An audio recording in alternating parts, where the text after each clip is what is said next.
আমার দুইটা অপরাধ আমি আজকে আপনাদের সামনে স্বীকার করে যাই। আমার সত্যিকারের অপরাধটা তারা মুখ দিয়ে বলতে পারছে না, আর আমার বিষয় হলো এই অপরাধের আমার আসলে কোনো মুক্তি নাই, এটার প্রায়শ্চিত্ত করার আমার সুযোগ নাই। এই জন্মে তো আর আমি পুরুষ হতে পারবো না, আর এই জন্মে আমি আবার নতুন করে ইউনিভার্সিটিতে ভর্তি হয়ে ঢাকা বিশ্ববিদ্যালয়ে ভর্তি হবো, সেটাও আমার পক্ষে হওয়া সম্ভব না। একের পর এক আমাকে মিথ্যা অভিযোগ দিয়ে আজকে এতগুলো বছরের পর বছর আমাকে হেনস্থা করা হচ্ছে, এবং এতদিন পিএইচডি নিয়ে বলেছে, নিয়োগ নিয়ে বলেছে, চরিত্র নিয়ে পর্যন্ত তারা বলেছে, কিন্তু এখন যখন তারা এই যে গুম, খুন, অপহরণ ইত্যাদি দোষেও আমাকে তারা সামাজিকভাবে বিভিন্ন জায়গায় আমাকে নিয়ে সংবাদ প্রচার করছে, এতে করে তো আমি আসলে ঝুঁকির মধ্যে আছি। আমি ঝুঁকির মধ্যে আছি, আমার বাচ্চারা ঝুঁকির মধ্যে আছে, আমার পরিবার ঝুঁকির মধ্যে আছে, কারণ যে কেউ আমাকে দেখে মনে করতে পারে যে আমি অপহরণকারী। ছাত্রলীগ যেমন আমার উপরে ক্ষিপ্ত থাকবে, বৈষম্য বিরোধী আন্দোলনকারীরা থাকবে, এই প্রত্যেকটা সেক্টরকে আমার দিকে এইভাবে করে তারা লেলিয়ে দিচ্ছে যাতে আমাকে তারা ক্ষতি করে। কেন? আমার অপরাধ কোথায়? আমি যদি অন্যায় করে থাকি, অন্যায় দেখার জন্য আমার কর্তৃপক্ষ আছে। আমি তো সরকারি চাকরি করি, আমার কর্তৃপক্ষ আছে দেখার জন্য, কিন্তু এই ধরনের ব্যবস্থাগুলো কেন নেওয়া হচ্ছে যাতে করে আমাকে একেবারে নিশ্চুপ করে দেওয়া যায়? কারণ আমি এই প্রতিষ্ঠান থেকে চলে গেলে এই প্রতিষ্ঠানটা 8-10টা সরকারি প্রতিষ্ঠানের মতো তারা 9টা-5টা কাজ করবে। এই কাগজটা যদি দেখেন 2015 সালে তাদের যে চিঠিতে যা বর্ণনা, আজকে 2025 সালে 24 সালে এসে তারা যা অভিযোগ করছে সেম অভিযোগ, অথচ 15, 16, 17, 18, 19, 20-এ যত ধরনের সংস্থা দিয়ে অভিযোগ তদন্ত করে এগুলো সমস্ত নিষ্পন্ন হয়েছে। আবারও কেন যারা নতুন বিজ্ঞানী এখানে জয়েন করেছে, যারা নতুন কর্মকর্তারা জয়েন করেছে, তারা তো এই বিষয়গুলো জানে না। তাদের কোমলমতি এইসব ছেলে মেয়েদের ব্রেইন ওয়াশ করে তাদেরকে দিয়ে এই কাজগুলো করানো হচ্ছে বলে আমার ধারণা। কারণ গত 2 মাস আগে জুন জুলাই মাসে আমি এখানে 32 জনের নিয়োগ হয়েছে আমাদের এখানে।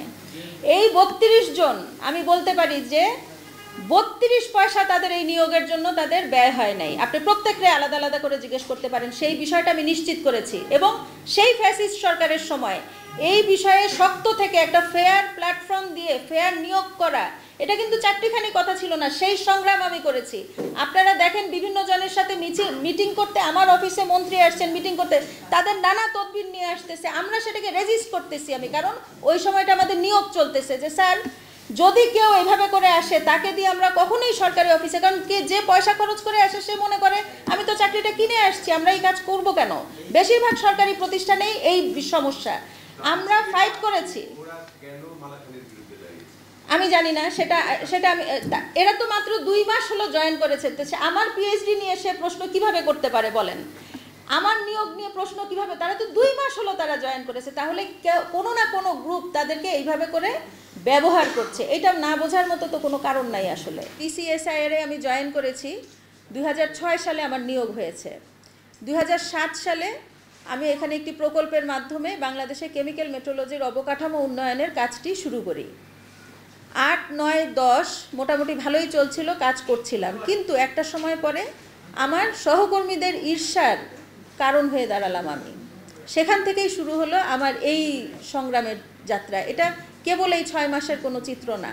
2011 সালে আমাকে নিয়ে লেখা হল, প্রথম তারা লিখল যে ব্যাপক দুর্নীতি, 100 কোটি টাকার দুর্নীতি। আমার প্রকল্প হলো 22 কোটি টাকার, আর আমার দুর্নীতির অভিযোগ হলো 100 কোটি টাকার। তারা দুদকে আমার বিরুদ্ধে অভিযোগ করলো। দুদক 2011 থেকে 2016 পর্যন্ত তদন্ত করলো এবং সেই অভিযোগের তদন্ত মিথ্যা প্রমাণিত করে তারা রিপোর্ট দিল।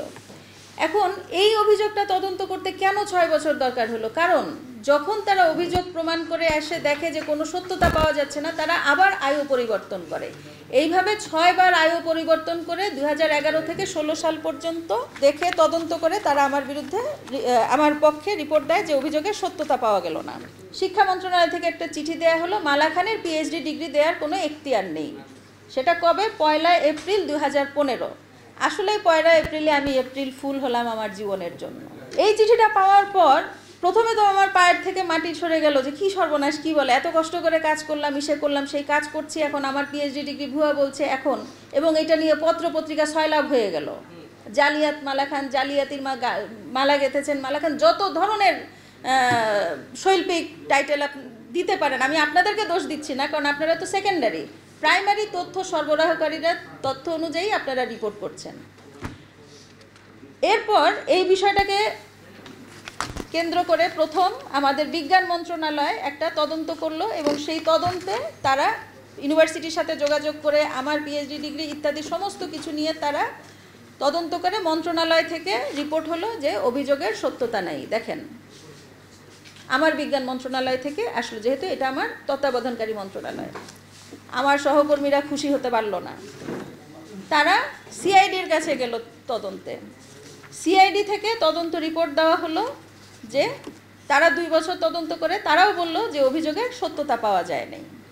আচ্ছা, এরপরে তারা গেল দুদকের কাছে। দুদক 4 বছর তদন্ত করে দুদক থেকে ক্লিয়ারেন্স দেওয়া হলো যে অভিযোগের সত্যতা পাওয়া যায় নাই। সব কাগজ আমার কাছে আছে। আমি এই মিথ্যা অভিযোগের থেকে মুক্ত হতে চাই, কারণ আমি আপনাদেরকে সমস্ত কাগজ দেখিয়েছি। তারপরও সরকারের সংস্থা তারা এগুলা তদন্ত করে তারা দেখুক, আমার কোনো অসুবিধা নেই। আমি আমার কর্মক্ষেত্রে ফেরত যেতে চাই।